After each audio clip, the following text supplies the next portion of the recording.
thank you for bearing with us. And I too must say that I'm both honored and sad to be the last presenter in this room. I have given and attended many presentations here, and I definitely will miss this space. Fort Worth was growing at a very fast rate in the early years of the 20th century, particularly after the Armour and Swift packing plants came in. 1900, 23,000 people. In 1910, 75,000 people. So, more than tripled. It made it the 4th largest city in Texas. And it brought a need for new housing, and it really changed the character of older neighborhoods.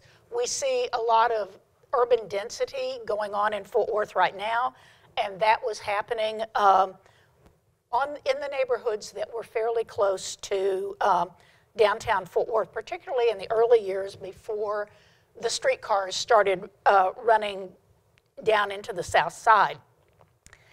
And it was able to jump the T&P tracks, the residential neighborhoods, in the 1880s, because people could walk into town to work.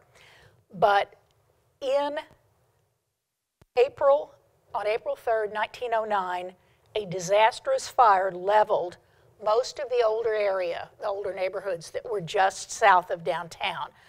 And it not only spurred redevelopment, but pushed the city to adopt much more modern firefighting practices, water systems, and fire codes. So I want to kind of take you through that today. And my 2 headlines here, I couldn't decide which one I liked better, but both came from the newspapers of the time describing what had happened during the fire. I'll tell you that legend and several newspaper accounts say that the fire began because 2 8-year-old boys were smoking cigarettes in a barn. Now, if you stop for a minute and think about that, I just told you that the neighborhood was very close to downtown Fort Worth, and yet we've got a barn. There we go. So if you, there's my symbolic 8-year-old little boy. So if you press that arrow That'll work. Okay. Some other accounts say that it was a washerwoman who had an open fire and was boiling water and cleaning clothes, and that the strong winds fanned the flames and got the fire started. That's just a generic picture of a washerwoman with an open flame. And all of these areas were in a kind of contained 1-mile area, but there were winds, when it first started, but there were winds of up to 40 miles an hour that day that really fanned the flames. They came from the southwest and went northeast, and there had not been any rain in Fort Worth for almost 4 months. And if you think about our summer here, you know what kind of conditions that can easily bring. So whether or not it was a contraband cigarette, or cigarettes, which is what I tend to think is probably the more likely story, it was pretty disastrous. This is a depiction of the area that we're talking about. The larger map is a 1907 map of Fort Worth, and you can see this image right there is the Texas and Pacific Roundhouse, and then the area to the south is the residential neighborhood that was burned. And you can see a larger picture from the newspaper that shows the blocks that were impacted.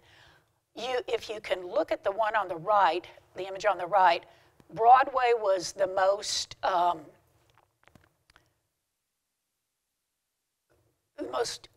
impressive, where the people with the most money lived. The area up closer to Railroad Avenue and the Texas and Pacific Railroad Reservation tended to be rental houses and were smaller, older, wood frame residences. And the area that we're talking about was If you look at, Railroad is now Vickery, and down to Tucker Street, which still exists in a little few blocks. The west was Jennings Avenue, and the east was some railroad tracks that are still in place today. They're just west of I-35, so that'll give you a general idea of the area. Now, what I did here was I took, do any of you know about Sanborn fire insurance maps? Have you used them in your research? Okay. They were used to help rate buildings for fire insurance policies. And pre-computer, what they did was send somebody to town to have them draw a 2-scale image of every building that existed in a built-up area of town, where there was thought to be the potential for some sort of danger, and fire was one of the major ones. And so what I've done is assembled a number of separate maps. It kind of worked like an old MAPSCO, where there was a different map for a particular area so you could see the detail. And here, where the red stars are the 3 different locations where the boys were supposed to have been smoking cigarettes or the washerwoman was supposed to have been working. So you can see there's a lot of confidence that it was somewhere in the southwest corner, but exactly where people didn't really know. The other thing that Sanborn Maps did was buildings by color, and that gave an insurance agent a really quick way to talk about what the danger was. They also made notes about, was there some source of flame or oil? Was there a laundry nearby? Was there, an oil refinery or something like that? The yellow was, can anybody guess what kind of material yellow indicated? Thank you, yes. Because, and now mind you, this is from 1898. We don't have a map for 1909. We do have one for 1910. But as you can see, pretty much everything in the path of the fire was wood frame in 1898. And by 1910, there were a few brick houses along Broadway in this area. This became Broadway Baptist Church's new building. The building for Broadway Presbyterian Church was over here. So there were just a handful of brick buildings at that point in time, but they don't show. I don't have a map that can show them. The building over here was the Central High School, and it did not burn. It was across Jennings, and so it was there, served as a triage center during the fire, where they took people who needed housing, who needed some sort of medical attention, reunite people with their loved ones, all the kinds of things that you think about today. That's where that took place.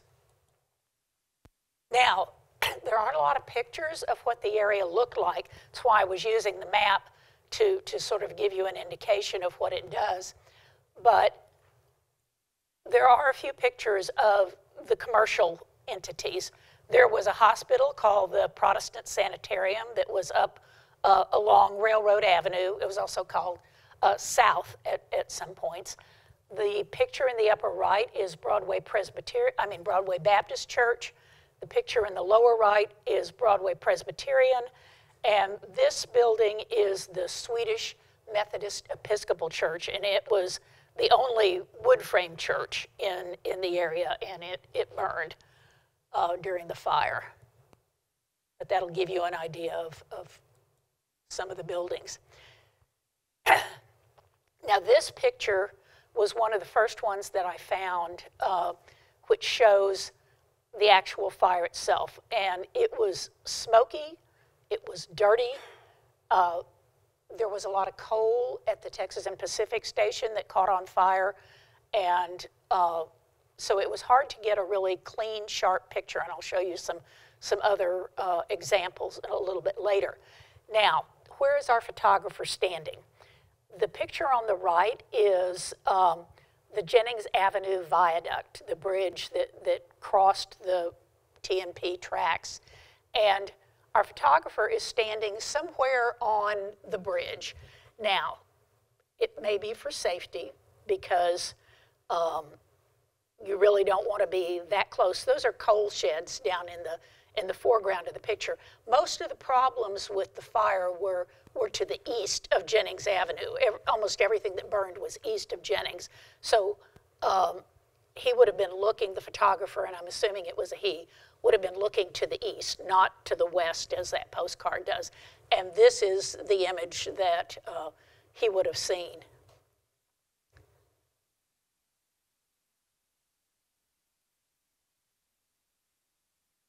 This is an extremely rare card. It shows the Jennings Avenue Viaduct, and I don't know many people who would willingly drive an automobile over it today. It kind of looks like a funhouse bridge. But these are people who are standing on the bridge looking east. You can see the railroad cars down beneath the bridge. And it drew out the crowds, just like any sort of disaster happens today, and people come to look and watch and see what's going on, or they're somehow involved. They have family or friends who might have been impacted by the problem. And this is one of a series of pictures by an unknown photographer. I know of two different photographers who took pictures that day, excluding the newspaper photographers. And if you see the April 3rd, 1909 handwriting, you can see similar handwriting on some of the other postcards. And these are all what we call real photo postcards. I collect Fort Worth postcards because they help me in my research and writing. There are a lot of things that there aren't photographs of today extant, and the postcards can show me how a building changed over time or how the landscape changed over time. And so I have been collecting fire postcards, and I have friends who have been collecting fire postcards, and that's where most of my illustrations come from. And I wore my little postcard necklace today just in honor of.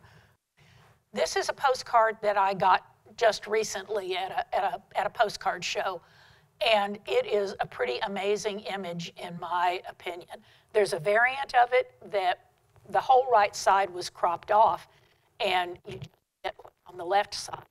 But what you can see is it's very similar to the newspaper image with the houses. There were some larger ones more over towards Jennings Avenue, not the stuff to the east that was the rental housing. So they're slightly larger houses, and people are hauling their possessions out and putting them on the strip of land that is the southern edge of the Texas and Pacific Reservation to try and save their belongings. And I look at the picture on the part of the image on the right that has the guy. He looks like he's trying to stabilize the dresser and keep the mirror from doing this. And his wife is standing there going, "Honey, be careful of that." When in some of the accounts they would talk about people pulling their stuff out and putting it on the ground and turning around to go back and get something else. And by the time they got back, their possession, the flame had leapt to their possessions and they'd already been burned up. So it was a miserable experience. The other thing I want you to look at is just how many crackles and distortions there are on this print. And I think that they are from the heat of the fire. I don't see any other postcard images that were taken this close to the fire. And this one, on both this image and its kind of cousin image that was cropped, it has these crackles in the image. So I think it's a real artifact which shows what was happening there and how how devastating it was. And of course, you've got the little boy and some of the onlookers who are watching what the photographer's doing rather than watching what the fire is doing. This is a wonderful image. It's probably one of the jewels of the South Side collections. Many of you probably know Dalton Hoffman, who is the consummate Fort Worth collector. And the reason this one is so special is because it actually shows the firefighters fighting the fire.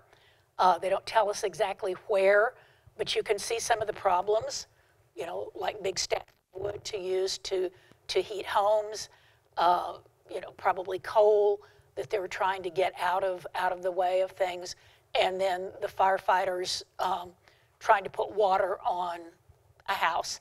There's a report of a little boy, and it says he was standing by trying to help the firefighters. He had a hose, and he was putting it on his house, and the firefighters gave up, you know, decided it was a lost cause. And the little boy didn't want to give up, so he went closer to the fire and stood there, and the fire leapt and got his clothes. And so the newspaper report said he just turned the hose on himself and put out the flames, and then dropped the hose and walked away. It was that serious a blaze. The fire department called out everybody, anybody and everybody who had any firefighting experience. And at that point in time, Bud Kennedy shared with me a wonderful story. A lot of the firefighters were also baseball players because they could work during the winter fighting fires when a lot of fires were started by fireplaces or heaters inside houses. And then during the spring and summer, they could go out and play baseball. And both jobs required a lot of discipline and kept them in good physical condition. And so the baseball teams wanted firefighters, and the firefighters wanted baseball players. And so it was a very good combination of jobs for young men particularly.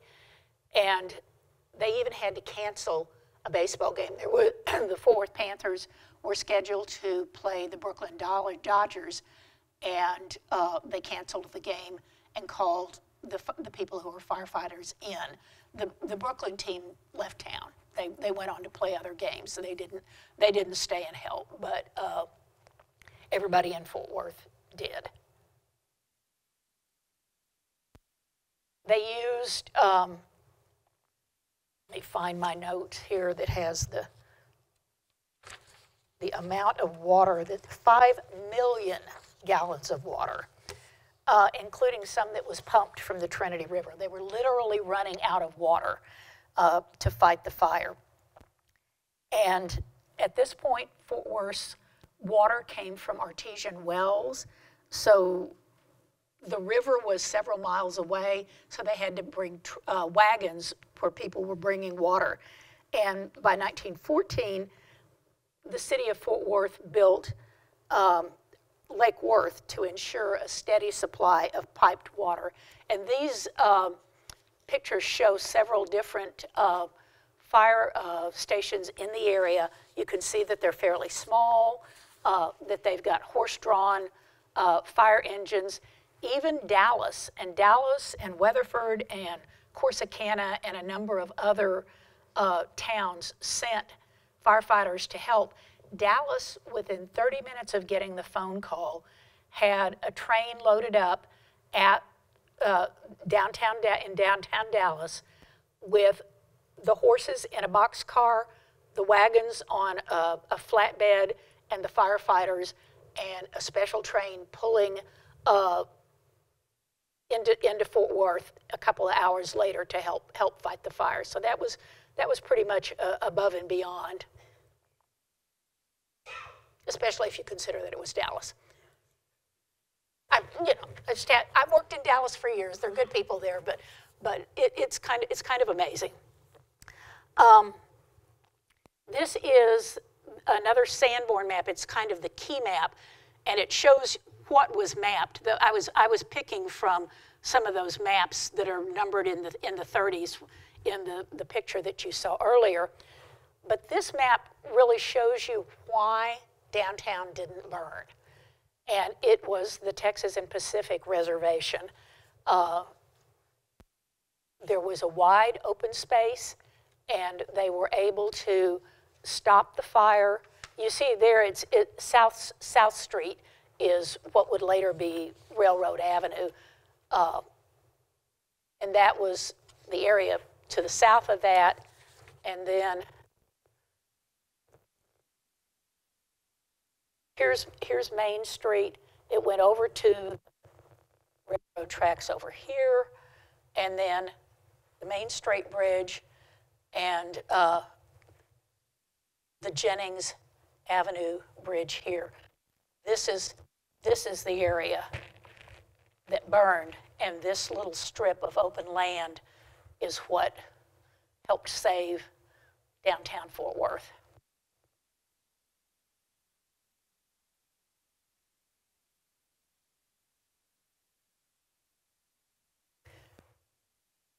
This bird's eye view of the burned district will show you what was left.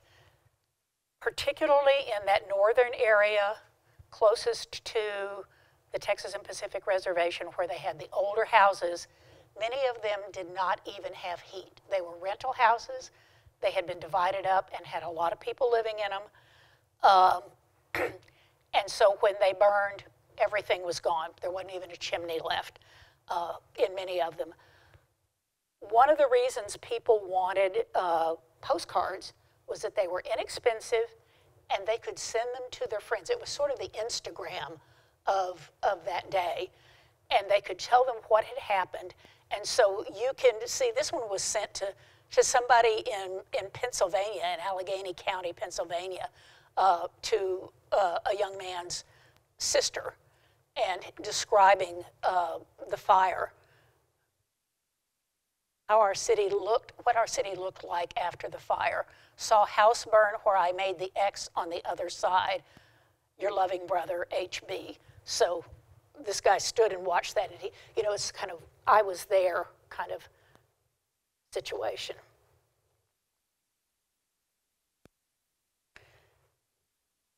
The TNP yards were still burning several days later, and it was because of all that coal. 500 cars, 12,000 tons of coal, which was at that point one of the main heating sources.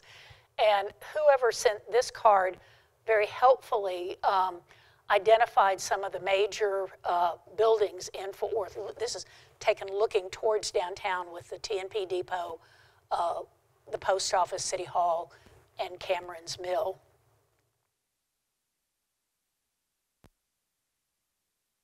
And this is what the TNP shops and roundhouse looked like. This is the Texas and Pacific station up here, and they were completely destroyed. At first they thought that they had 20 engines in the roundhouse, and later it was determined that there were 35. And the Dallas Morning News reported that the engines had essentially melted. Think about how hot a fire that had to be. They said, quote, "The engines are badly damaged and have all of the brass work, even to the bell, mounted off of them. And the iron, and in many cases, was so hot that it ran together and is good for nothing except to be put into a blast furnace and melted over." So the fire was hot enough that it melted railroad engines. So it had to be a pretty devastating loss for the Texas Pacific. And these were structures that essentially should have been fireproof because they were brick by that time. And I wanted to show you this example of both a real photo postcard and one that was printed. There was a man named Myers, or I'm assuming it was a man, it could have been a woman. Don't know who Myers is, have looked for Myers.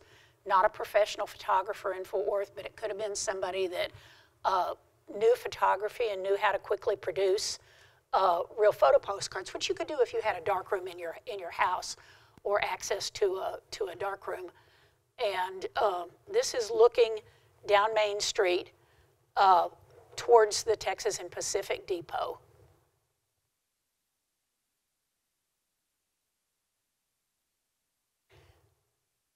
They had to put guards on duty after the fire for about 4 or 5 days, and they arrested 34 people for looting. Some of the other later newspaper accounts say that nobody in Fort Worth looted, but the early accounts give the more unvarnished truth.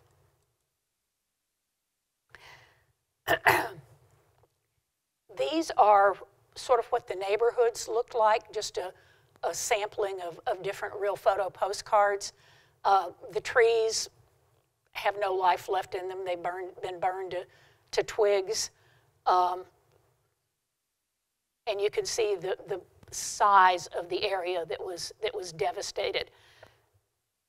At this point, Fort Worth was 16 square miles, and the fire burned 1 square mile, so 1/16 of the city. And if you think what that would be today, it would be a very large area.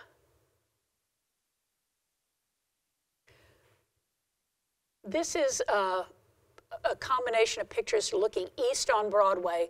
The first one is before the fire with Broadway Baptist on the right and Broadway Presbyterian hidden by the tree on the left.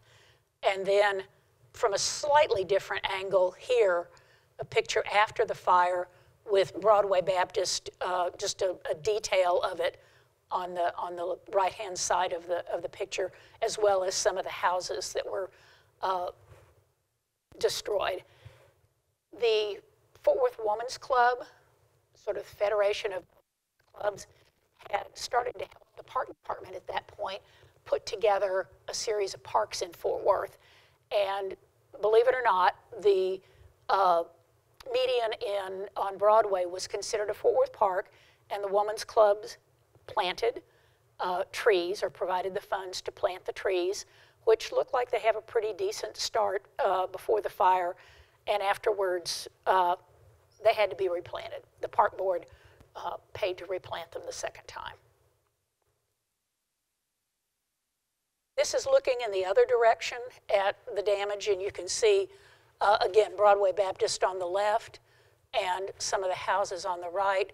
And then in the far, kind of up to the upper right of the wagon, you can see the Central High School, the Fort Worth High School, where the triage. And these are the Main Street This was essentially, by this time, this far down, a streetcar suburb, because not everybody had an automobile yet. You can see that there are a lot of people who are still using horses and buggies. This is one of the few pictures I've seen of an identified house. This is one on Broadway, and W. Erskine Williams was an attorney. George Monig also lost his home, and in 1910 he rebuilt it on the same lot. And the little picture down on the right shows you it is the only house from that fire era, albeit after the fire, that is still standing today, and it's now offices.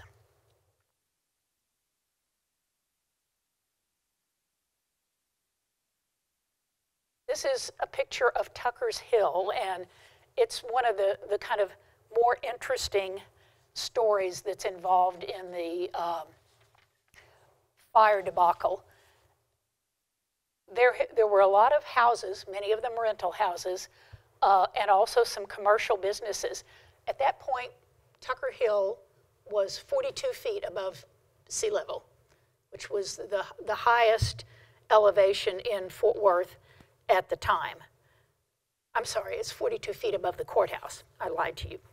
And it had been a family farm that belonged to a guy named William Tucker, and it was located on the southern, Tucker Street was the southern boundary of the burn district.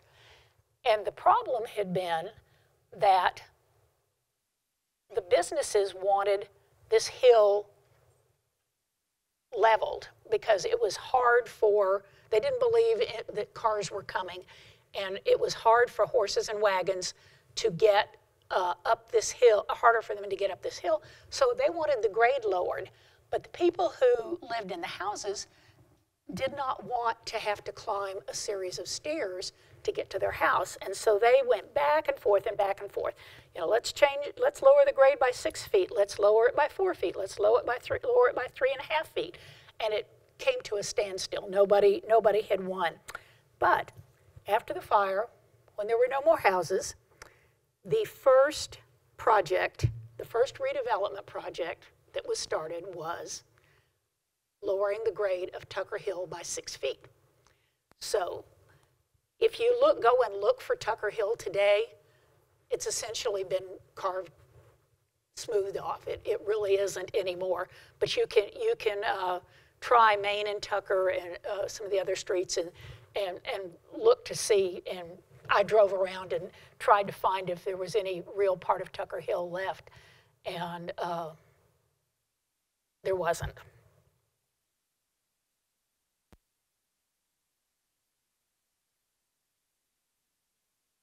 This is looking northwest of South Main Street. And ever the booster after the fire, the Fort Worth Star-Telegram said that, quote, "the city has merely been singed." That's singeing, I don't want it. It says, and no less of the fire important together as qualities of human nature, sympathy and brotherly love and faith. And Fort Worth really did come forward to help. They were housing people who had an extra room, a vacant house for rent, donating household goods, and even better news was that after the fire, there was the first rain in 127 days with almost an inch falling. There were newspaper ads offering up houses for rent for fire victims. And the best news of all was that the insurance adjusters were on their way to town, probably with their Sanborn maps in tow or ready to use the ones in downtown offices, and they had their checkbooks in their pockets for immediate payment of proved claims. So some people had their losses reimbursed. The people who were left out tended to be the people who were renters in some of that older housing and couldn't really afford to move anywhere else. They had the hardest time trying to find replacement housing. This is a little box from the newspaper, from the Fort Worth Record, which shows the losses.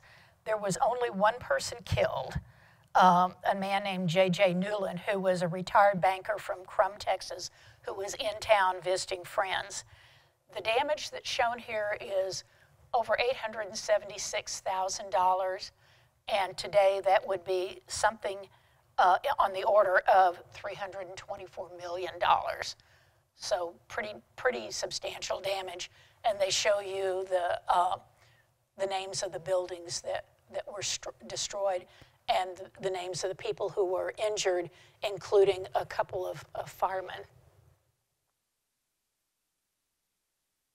This number went up after several months. I think they finally settled at a total loss of about $1 million. And then after the fire, this is a 1910 Sanborn map, and you can watch several trends that are being started. Remember I told you about the Sanborn maps and yellow being wood frame. Pink was brick. And one of the things that Fort Worth started to do was try to pass a city ordinance that would extend, right at that point, before the fire, any building downtown was required to be brick, but south of the railroad reservation, it was not. And so they wanted to extend down into the south side the requirement that any building be built of brick. Well, people needed housing, and so pretty quickly they started to put up replacement residences that were wood frame. But what you can see, the trend you can see starting here, is that there's a lot of commercial development replacing houses. The larger pink blocks and this is brick veneer right here. This is a brick structure with a wooden porch. Here is the replacement Broadway Baptist Church coming in, and here's the Broadway Presbyterian Church. And you can see that some people did decide to build houses. One of these is probably the Monig House, and build them in brick for greater fire protection. Broadway Baptist rebuilt its building not out of brick veneer, but out of solid brick, trying to ensure that they wouldn't have happen. Because this building had been built in 1898, or the previous building had been built in 1898. The previous Broadway Baptist had been built in 1906. Neither church really wanted to lose another building very quickly, so they were sort of doubling down on their insurance there by building in solid brick. But you can see that it's not completely built up at this point. Area in the upper right-hand corner, which was some of the smaller wood frame housing, hasn't really been filled in yet. What you are starting to get are apartment buildings, and I have a couple of pictures that'll show you that. They needed housing, and landlords decided that it was easier to build apartments than to build small individual houses close to downtown. The other thing that happened was that the city decided to look seriously at their firefighting systems. And by the 11th of April, they staged a race between a horse-drawn fire engine and a motorized vehicle, firefighting vehicle, that was lent to them by, of course, one of the vendors that wanted to sell it to them. And they started at the south end of downtown, and they were to race up Main Street to the courthouse and unroll 200 feet of hose, and then to put a stream of water on the roof of the courthouse. This is to prove that they could fight a fire on a tall building. And we all know who won. It was not the horse and wagon. The mechanized engine won, and despite cost, they decided that they were going to go ahead and buy their first fire engine. And let me see here. Yeah, by January of 1910, they had ordered two $5,500 fire engines to be placed at the Central and a Tucker Hill fire station. They also decided that they were going to uncap the well on Tucker Hill, so because it had been completely capped, so they weren't able to get any water out of it. And these engines arrived in July of 1910. So this is a photograph showing probably sometime after 1910 when they actually had the Fort Worth engine. And the story about Fort Worth engines is that they decided to paint them white rather than red. And I don't know if it was, I remember hearing stories in honor of the people who fought the fire. That was the Central Fire Station at the time, yes. Yes, yeah. And it was very close to City Hall and very close to the old Federal Building, which was a post office. So that's where they started the race going down Main Street.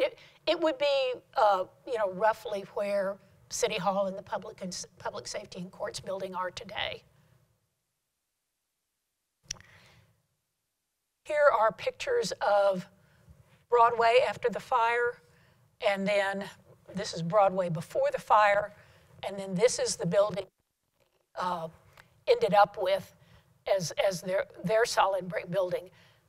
Both this and Broadway Presbyterian were designed by Sanguinet and Stats, the very well-known Fort Worth architects, and they looked very similar. The real difference being in the pitch of the roof. You can see the change. This is Broadway Presbyterian, and they had pictures of the fire that survived, and they very kindly loaned them to me to be scanned. And I think this is just a fascinating artifact because you can see the early electric street light. So they're trying to do some city safety. You can see the fire hydrant here, and then this building was completely gone. This was the education building next door. It burned too. And this is what it looked like after the fire.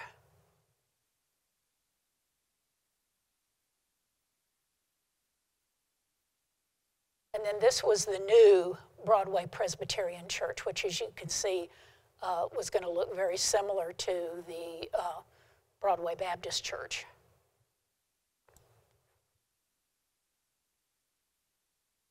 This is a view of Broadway after the fire, after things had been rebuilt. And I love that they kind of have this "it's been raining" look on the postcard. You know, why would you want to tout that Fort Worth is, well, it's sunny, but it also looks kind of like it's been raining, and you have painted reflections of the foliage, you know, which says we're not burning again. We've got lots of rain. The building on the left is Broadway Baptist. The building right with this steeper pitched roof is Broadway Presbyterian, and then the building that is in front of that, against the right-hand edge of the picture, is one of the apartment buildings that were built. And as I said, these were much more efficient ways to house people than building a number of small wood frame houses, but they were changing the character of that neighborhood. Another building, the only apartment building that's still standing, and that's thanks to a developer named Eddie Vanston, who a number of years ago, 25 years ago, rehabbed the Marquine Apartments. He, or the original owner, bought and demolished the ruins of one of the houses and built the Marquine Apartments, which are in the vicinity of Broadway Baptist Church today, and you can go drive by and look at them. They're really quite handsome. They're smallish one-bedroom apartments, but very, very handsome. And like any good disaster, it brings in people who want to make some money. You know, the roofers after a Fort Worth hailstorm, well, lots of folks came into town to help Fort Worth rebuild. And this is a group of young men who came from Shreveport. And I love they are all Port boys. And they're all identified, and they're working on the south side. The other side of the card identifies that they're working on to rebuild after the South Side fire. And it was so hard to find a place to stay that they ended up staying in Polytechnic. And I love this card. I wrote a column for the Star-Telegram, and I keep wanting to do one on this, and I haven't quite figured out my angle, but it's the Polytechnic College Hotel. And so these young guys from Shreveport are getting their room and board at the College Hotel while they're in town having Fort Worth rebuild. And I just love that there's some documentation of that. The one wood frame church, the Swedish Methodist Episcopal Church, was replaced. It took a lot longer. They didn't dedicate the building until 1916 or 1914, and it took them until 1916 to be able to afford pews. So I guess before that you had to bring your own chair if you wanted to come to services there. It has merged with a number of different churches and is now, let's see what it's a St. Mark's Methodist Church, I believe now. By 1937, when this picture was taken, the Southside residential district destroyed by the fire was thoroughly built up again. Many of the homes were still wood frame, you can see, and a lot of them had been built in the teens and the 20s, fairly quickly after the fire. But stores, schools, and churches were brick.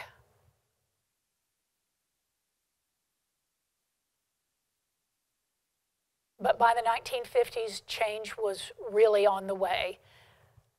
Broadway Baptist, which is the only one of the churches that was there before the fire and has stayed, had built a very large new facility.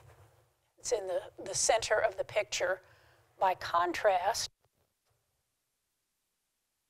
this is the size of the Presbyterian Church, which would have been about the same size as the 1910 Broadway. They tore that down. The Temple Bethel, that beautiful building is still here. But Broadway Presbyterian moved in the 1950s, and you had a clue a little bit earlier in one of my photo credits. Does there anybody know what it became? Yes, what I love to call Fort God, up on the hill. It's just a magnificent building and magnificent music program. But they, like many other churches, moved out as the neighborhood was shifting even more rapidly from residential to commercial. And you can sort of see it. There's still, this is an early 1950s picture, and you can see that there are still houses scattered in and around, but along Jennings Street, it's almost all commercial at this point, and there are a lot of other commercial buildings in the area. And these are the photo credits. I was able to borrow pictures from a number of people, and I am grateful to them for helping me tell the story, and I am happy to answer any questions that anybody might have. I have a question. Sure. I can't see you, I'm sorry. I've got. So you said it started on April 9th? April 3rd. April 3rd. April 3rd, 1909. So do you know what time during the day? I am not 100% sure. I think it was during the day. It was not an evening fire, because a lot of these pictures were taken during the daytime when the light was good. So I'd have to go back and look at notes, but I didn't make a note of when. Carol, for our Zoom audience, would you please repeat the questions from our in-person Absolutely. audience? The gentleman wanted to know what time the fire started, and I said I don't know the exact time, but it was probably during the daytime, because there were a lot of pictures taken and a lot of people out and about. So, okay. Anybody else? Yes. I've kind of thought about this, and you know, coal oil lamps were a Yeah. deal back then. But also, I grew up in Grapevine, Right. and running out of Grapevine, there's a railroad track that parallels, that's still there, and we go into the airport from there. Right. You know, and I remember my mother making me look out the window to see if I could find the Coke bottles where the train had come along, and it seemed like it was burned off every year. And also, I'm wondering if, the idea that an 8-year-old smoker was the one that started the fire. You don't want to blame it on little boys? Politically, it would have been good to accuse the train company of, having a fire start or whatever, so I guess we... That's an interesting thought. The question is, might the railroads have been involved in some way, because they did throw off a lot of sparks and flames, both from their friction on their wheels and the coal oil and coal, and could that have been a factor rather than 8-year-old boys smoking? The only problem I find with that is that all of the reports do say that the fire started in the southwest corner rather than up by the TNP. And the railroad tracks were on the other side of that great swath of land, and so the trains would have been coming in to the north, and if it had been a railroad north of this area that we're talking about that burned, and so if the railroad had been a part of the problem, well, they probably were part of the problem, but I'll get to that in a minute, downtown would have been the most severely threatened. Now, the fact that the railroad had all that coal stored definitely impacted the severity of the fire, because as most of you know, coal burns very dirty and it burns really hot. That's why it's such a good means of heat, why it's been used for heat for so long. So the fact that they stored a lot of coal and they put it further south away from their facilities could have really impacted the severity of the fire. So I'm willing to grant you that, but the fact that it started down southwest gives me pause, and the way the fire moved. Okay, before we get any more, let's also switch it up so that we get some of the questions from our Zoom audience. And there was a question, how did one purchase postcard pictures of a store? Oh, okay. Historically, one could purchase picture postcards. A lot of stores would sell them, but if I were a local photographer, I would be out there with all the people that had come out to look at the pictures, and I might set up a little vending station, or I might go to some of the shops that were right around where the fire had been, and I might have little signs that said, fire postcards available here. Today, if you want them,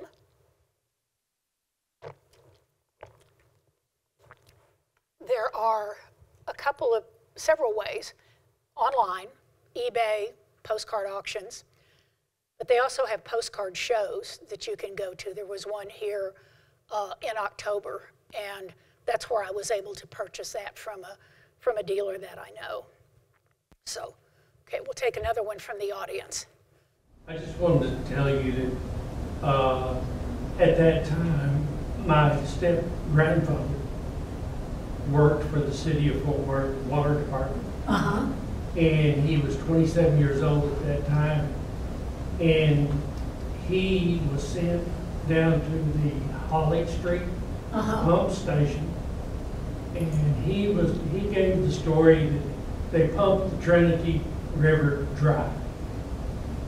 And he always said that they suspected spontaneous combustion in one of the garages, because back then people changed their own oil and such as that, and they parked them in the garage and oily rags and such as that. So that was back when they just started talking about spontaneous combustion. And so, but he was part of it. And also, too, you were talking about the people who fought the fire. Do you know what a standing fireman is? A standing fireman? No, I do not. Let me repeat the question for the Zoom. He was saying that it's possible that the fire could have started in someone's garage from spontaneous combustion. The problem is that for that neighborhood, there probably weren't a lot of automobiles around yet. There would be in 4 or 5 years, but at that point, there weren't that many. But it certainly could have happened. Somebody wealthier from a wealthier home could have had a car. I don't think we'll ever know what really caused the fire. It's one of those who shot JFK kinds of questions. I've got a photograph of one of my grandfathers that was a standing fireman. Okay, and the other is a standing fireman. Yeah. And what is that? Standing firemen. People don't realize who they are. They were the ones who manned the boilers in buildings to heat the buildings and such as that. But they were called standing firemen. And there was even their groups, you know, like the Brotherhoods and such as that. They had those, and the Fort Worth Standing Firemen were part of that. Well, that's an interesting occupation, and it makes perfectly good sense. If you had a coal or wood-fired boiler in a building, you certainly would want somebody who had some knowledge of firefighting, and to call them a standing fireman makes perfectly good sense to me. Yeah. Yeah, yeah. Yes, sir. I have 2 questions. One, you mentioned that the ball players fought fires away from the ball season. Right. Did the city not have those people employed as firefighters in the warm months of the year? That's question number 1. And the second one deals with how they got water into those fire hydrants. If you can picture at least one of them. Did they not have any towers that stored water? Did they just pump straight from the Holly Street water treatment plant directly into the line? Yeah, at that point they did, and that was one of the problems. They couldn't get enough good water pressure. They were pulling water from. The question was water and water pressure, and did they have water towers and that sort of thing, or did they just bring it in through pipes? And basically, at that point, they were bringing it in through pipes and wells, and it became a major problem. It was one of those things that you decide you don't commit to putting money towards until you really need it, and then after the disaster has happened, then you know that you really need to do something about it. And so Fort Worth really modernized its water system after the fire, but not before. Okay, I have a. I think that during that time also, the water system that they were using was not metal pipes, but they were wooden pipes. And that's why they called them taps, because they did not have just a regular hydrant sticking up out of the ground. They had what they called a tap, and they would go down and they knew where they were, and they drilled down into that wooden pipe to tap the water supply. He's talking about, the gentleman is talking about taps, and at a time when the water system pipes were not metal, but wood. And at that point, there was probably a mix of stuff in Fort Worth, just like there is today with some lead pipes and some, other plastic pipes. We don't go through and replace everything. So that makes reasonable sense that there were, because we see them in the pictures. We know that there were some regular, normal-looking fire hydrants, but there also were probably taps. Let me see. I'm going to look at some of the other pictures online, and it says, could there be a movement to publish these wonderful pics in a book? Do I have any books in the works? I think it'd be great fun to do a book of pictures of this. I guess somehow TCU Press is the logical entity for that. I know that a lot of these pictures are online in various archival collections. Some of the ones that I've found that a lot of people don't know about are at the DeGolyer Library at SMU. There was a man named George Cook who collected some of the fire postcards. He was just a consummate collector of everything Texas. And then the Portal to Texas History at the University of North Texas, as well as the Fort Worth Public Library, all have some fire-related pictures. The ones that are in private collections, it's harder to get use of unless you know the person, but that could happen if we work. I am working on a book. I write a column for the Fort Worth Star-Telegram every 5 weeks, and I'm working on it. I really like historic photographs. I think they tell a story that words can't tell, and it's a story that's accessible to a lot of people. And so I'm gathering additional photos to go with some of my columns, because usually only 1 or 2 pictures get published when I submit 3 or 4 or 5 pictures. And I'm hoping to do kind of a Fort Worth Picture Stories book. So that's one of my projects right now. But I wouldn't mind, and I might include a chapter or with some of the pictures that I've used here today on the Southside Fire. Comment and question. Sure. And you may have alluded to this already. On the Sanborn fire maps, in addition to the structures, they also note on there the location of water mains. Yes, they do. And fire hydrants. I think they include the material that the mains are made of. I have not seen that. I've not seen that. I know that they do have, like standpipe. Or maybe it's dimensions of the pipe. But anyway, there is information there. Right. Question about the one fatality. What do we know about the circumstances of his death, and what do we know about the individual? He was a retired. Okay, 2 questions or two comments. One was on the Sanborn maps and the details that they have on water mains and standpipes and fire hydrants and that sort of thing. And some of the maps do contain that kind of information. So we can go back, and if we were looking in detail, that could definitely add to the story. But what we know is that there wasn't enough water. They just couldn't get it out. And then the other, I'm sorry, you're going to have to repeat it again. Oh, Newland, Mr. Newland. What do we know about Mr. Newland, the one man who died? They are very vague on what happened to him. He was retired. He was from out of town. He was here visiting friends, and I did not find anything in the paper that said specifically where he was and what happened. I don't think they really wanted to focus on the tragedy of death. Today we probably would. We'd get excruciating detail, breaking news kind of detail. But back then I didn't see that happening.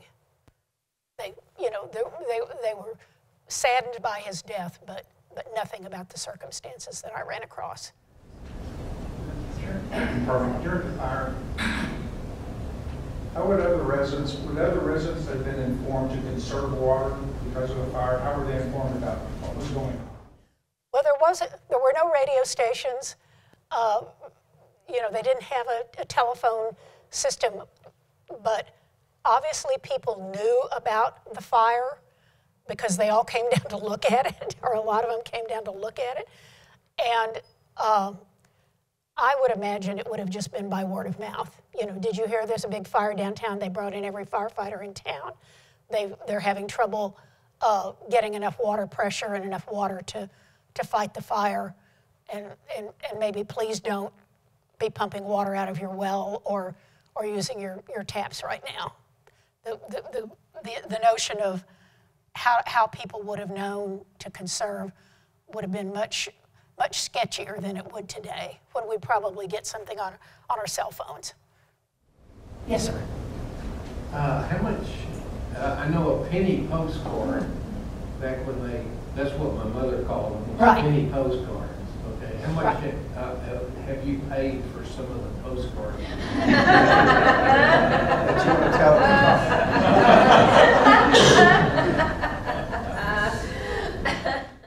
Let's just leave it at several $100s. So for very rare ones. You can still buy postcards today, vintage postcards, vintage Fort Worth postcards. And Fort Worth is one of the hardest cities to find postcards for. He's asking me how much I paid for postcards. For whatever reason, there are lots of postcards of the Rio Grande Valley and the agriculture down there. There are lots of postcards of San Antonio and Houston and Dallas, but Fort Worth always gets left behind. And so the postcard collectors in Fort Worth are pretty avid, and you can probably buy a nice collection of sort of the standard common Fort Worth postcards, 700, 800 of them maybe, for under $2 a piece. A lot of them quarter kinds of cards. But when you're talking the real photo postcards, which were produced in much smaller quantities, the sky is the limit. I know of one postcard of the Ku Klux Klan Hall that went for over $500. We have time for just a couple more questions, and I want to point to the one on Zoom that says, "What day of the week did this fire take place?" Okay, I'm going to have to go back to my PowerPoint. And let's see here. Sunday morning, April 4th, so it was Saturday. And most people would have been working. They would not have been at home. I have a great aunt who worked 5.5 days a week up through the 1980s, and she said that most places, even offices, still held business hours on Saturday morning before closing down. So. One more question? Okay. Yes. So I like the story you said about Dallas. Firemen took them 2 hours to get there. It seemed like it would all be like burned down by then. Did it take all day? Yes, it took longer than all day. It was, parts of the fire were still burning 4 days later. But that was just the coal, or? Well, but there's what else? The coal. You know, firefighters can't just, throw some water on something and then walk away, because they can have a fire flare up again. So they have to stick it out and make sure that everything is out and cold. And the areas around the TNP station, they might still have flames that were leaping and getting some material that hadn't burned, or material that had been pushed away was caught on fire. So they still had firefighters on the job 4 days later. Dallas went back that evening because they had a fire in Oak Cliff. They got a notice. So they spent, I think it was 5 or 6 hours here, and then went back to Dallas to fight the fire in Oak Cliff.